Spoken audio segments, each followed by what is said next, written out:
আপনারা খেলেন?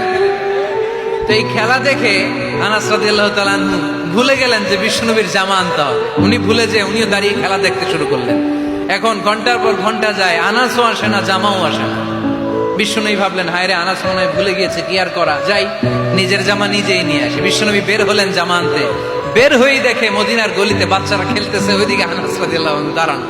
বিষ্ণু ইসলাম কিছু বললেন না, যে উনিও আনাস রাদিয়াল্লাহু তাআলা আনহুর পাশে দাঁড়িয়ে খেলা দেখতে আরম্ভ করলেন। সুবহানাল্লাহ পড়বেন না? সাইয়েদানা আনাস খেলা দেখতে দেখতে দেখতে দেখতে দেখতে দেখতে হঠাৎ বিশ্বনবীর দিকে চোখ পড়ে গেছে।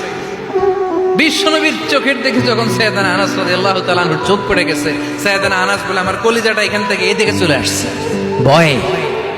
কিসে? ভয়ে। উনি বললেন, আমার গলা শুকিয়ে যেতে আরম্ভ করলো, কাঁপতে লাগলাম। আয় হায়, এখন আমার মনে পড়ছে বিশ্বনবীর জামা আনতে পাঠাইছিল, ভুলে গেছে খেলার আবেশে পড়ে। উনি বললেন, বিশ্বনবী আমারে ধমক দেন নাই, আমার গায়ে হাত তোলেন নাই, জামা আনতে পাঠাইছি, এখানে খেলা দেখতেছো এটাও বলেন নাই, বিরক্তিও প্রকাশ করেন নাই। বিশ্বনবী শুধু একটা হাসি দিয়েছেন, স্মাইল। কি দিয়েছেন? একটা মুচকি হাসি দিয়েছেন। কি হাসি? সাইয়েদানা আনাস বলে, ওই যে ওই দিনের বিশ্বনবীর মুচকি হাসির শাসন মরার আগের দিন পর্যন্ত আমি আনাসকে সোজা রাস্তায় রেখেছি, আর ডানে বায়ে নেই নাই।